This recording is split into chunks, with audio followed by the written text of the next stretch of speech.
გამარჯობა ჩემო ქართველებო. მოგლედ, სიტუაცია ასეთია.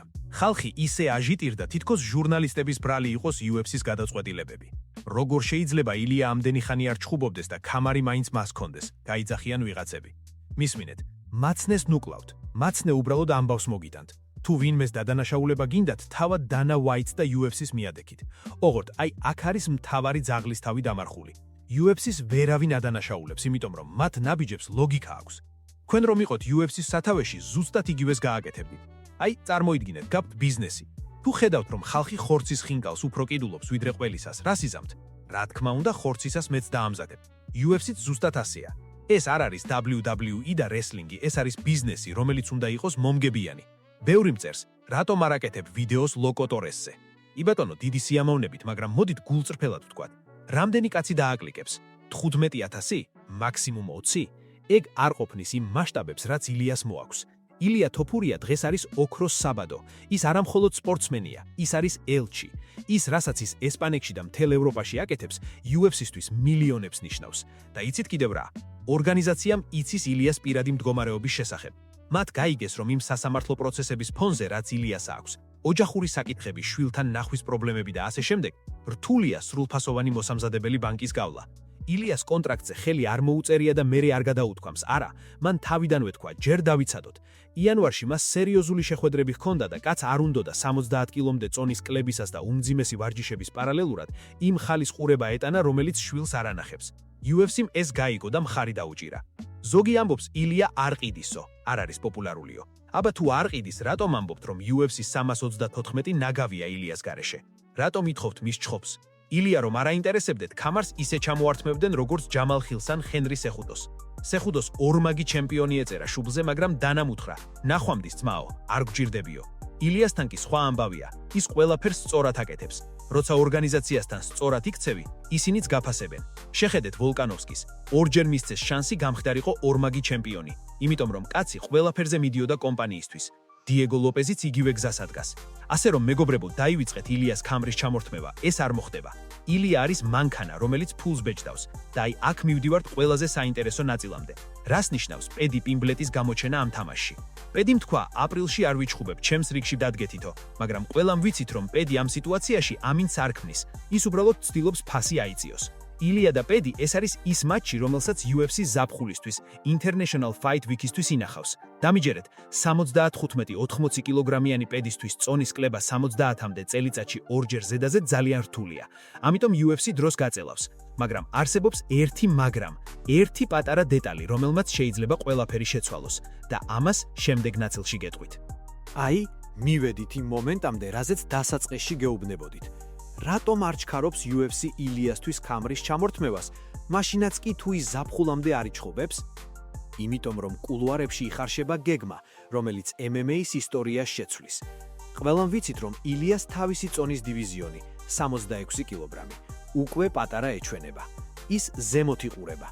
და აი აქ შემოდის თამაშში ჩვენი მანქანა, მერაბ დვალიშვილი. მერაბმა ცოტა ხნის წინ ისეთი რამ თქვა, რამაც მთელი ამერიკული მედია აალაბარაკა. ეს ბრძოლა იმაზე ახლოსაა, ვიდრე გგონიათო. გესმით რა ხდება? თუ ილია ავა 77 კილოგრამში, ჩემპიონი ჩემპიონის წინააღმდეგ, UFC-სთვის ეს არის ისტორიული მასშტაბის გაყიდვები. ამ შემთხვევაში ქამრის ჩამორთმევა კი არა, მისი შენარჩუნებაა ხელსაყრელი, რომ სუპერ ბრძოლის სტატუსი არ დაიკარგოს. მოდით ერთი წამით დავფიქრდეთ. რატომ ვართ ქართველები ასეთი მაქსიმალისტები? ხანდახან მგონია, რომ ჩვენს გულშემატკივარს უფრო მეტი ამბიცია აქვს, ვიდრე თავად მებრძოლებს. ვიღაცამ შეიძლება თქვას: არა ძმაო, წესები ყველასთვის ერთია. თუ არ ჩხუბავ, დათმე ქამარი.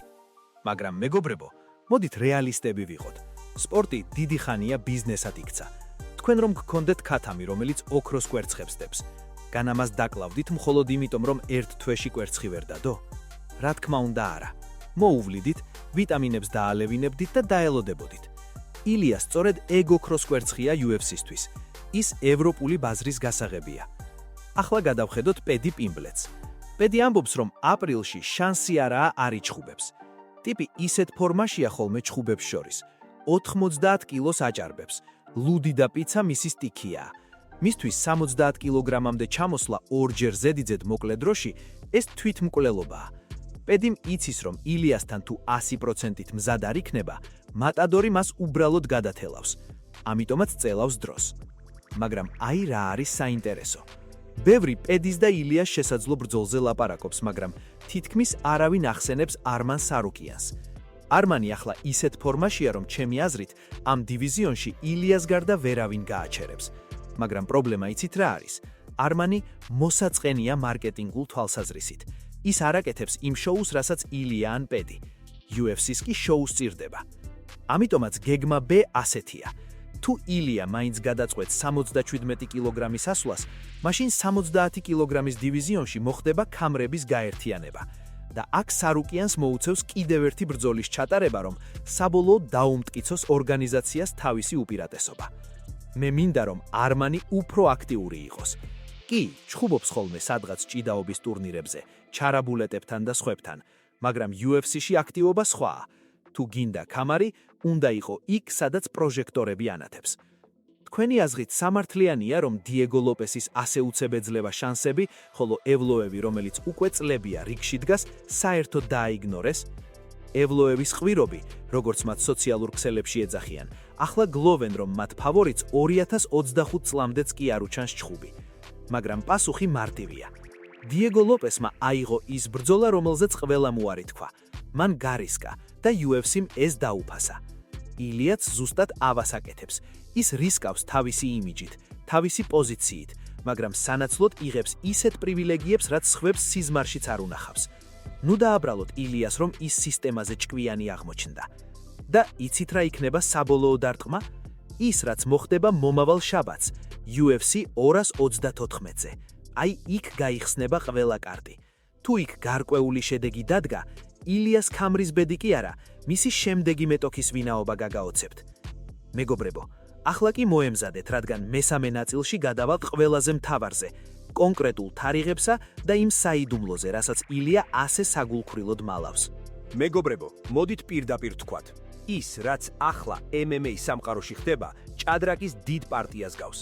ბევრს გონია, რომ ილია უბრალოდ ისვენებს ან გაიჭედა, მაგრამ სინამდვილეში ის მომენტს ელოდება. ყველაზე მთავარი კითხვა, რაც ყველას აწუხებს, მაინც როდის ვიხილავთ ილიას ოქტაგონზე? თუ ყველაფერი გეგმის მიხედვით წავიდა და UFC-ში გეგმები იშვიათად იცვლება, როცა საქმე დიდ ფულს ეხება, ჩემი პროგნოზი უცვლელია. International Fight Week, ზაფხულის შუაგული. ეს არის იდეალური დრო ილია თოფულიასა და პედი პიმბლეტის დაპირისპირებისთვის. რატომ? იმიტომ, რომ ამ დროს მთელი მსოფლიოს ყურადღება ვეგასისკენ არის მიფხრობილი. ეს არ არის უბრალოდ ჩხუბი, ეს არის ორი გიგანტური ეგოს, ორი ქვეყნის და ორი სრულიად განსხვავებული მარკეტინგული მანქანის შეჯახება. ხანდახან ვფიქრობ, რა ბედნიერი თაობა ვართ, რომ ასეთი დონის ათლეტების ეპოქაში ვცხოვრობთ. წარმოიდგინეთ, წლების წინ ვინ იფიქრებდა, რომ ქართველი ბიჭი ესპანეთის და საქართველოს დროშებით ხელში მთელ მსოფლიოს თავის ჭყუაზე ატარებდა. ეს ხომ მხოლოდ სპორტი არაა, ეს არის მაგალითი იმისა, თუ როგორ უნდა მართო შენი ბედი. ილიამ იცის თავისი ფასი. მან იცის, რომ ის არ არის უბრალოდ კიდევ ერთი მებრძოლი, ის არის ვარსკვლავი. და ვარსკვლავები არ ჩხუბობენ ყოველთვე. ისინი ჩხუბობენ მაშინ, როცა სცენა მათთვის მზად არის. ახლა კი დაუბრუნდეთ იმ ერთადერთ ბარიერს, რომელიც თავში ვახსენე. თუ UFC 324-ზე რაღაც წარმოუდგენელი მოხდა, მაგალითად თუ ჰიუსტონ გეიჯი მიაძინა პედი პიმბლეტი, მაშინ ილიას გეგმები შეიძლება შეიცვალოს. მაგრამ მოდით გულწრფელები ვიყოთ. მე მაინც პედის გამარჯვებისკენ ვიხრები. არა იმიტომ, რომ პედი უკეთესი მებრძოლია, არამედ იმიტომ, რომ UFC-ს ჭირდება პედი გამარჯვებული, რათა ილიასთან ბრძოლამ რეკორდული გაყიდვები მოიტანოს. და რა ხდება არმან სარუკიანთან დაკავშირებით? ჩემი რჩევა არმანისთვის იქნებოდა, იყავი უფრო აქტიური. მას აქვს პოტენციალი, რომ ამ დივიზიონის მეფე გახდეს, მაგრამ ილია სხვა ლიგაში თამაშობს. ილია უკვე ბიზნეს პარტნიორია დანასთვის. არმანი კი ჯერჯერობით მხოლოდ ტოპ კონტენდერი. თუ ილია მართლა გადაწყვეტს 77 კილოგრამში ასვლას, მაშინ არმანისთვის გზა თავისუფალია, მაგრამ სანამ თოფურია 70 კილოგრამშია, 155 ფუნტში, იქ სხვა მბრძანებელი ვერ იქნება.